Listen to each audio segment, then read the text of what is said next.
Leo na maombi namba 28 9922 ya mwaka 2026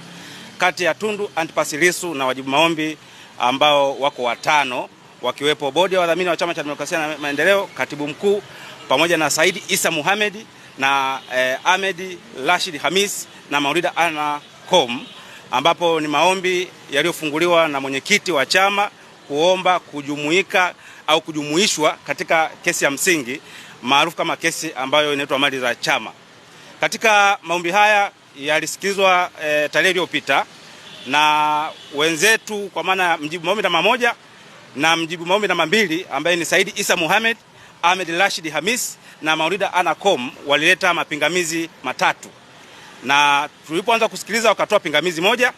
yakabaki mawili. Pingamizi la kwanza ni kwamba wanasema mwenyekiti hana miguu ya kusimamia, kwa maana locus standi ya kuomba kujumuishwa katika kesi ya msingi. Na pingamizi lao la pili walisema kwamba hati ya kiapo ina kasoro za kisheria kwa sababu mwenyekiti hajaonyesha chanzo cha taarifa za kila ambacho ameweza kukiandika kwenye hati ya kiapo.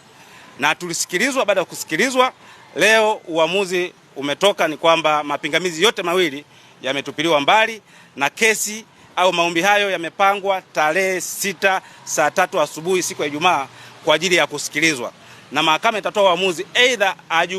ajumuishwe kwenye kesi ya msingi au asijumuishwe. Hicho ndio kilichojiri leo hapa mahakamani.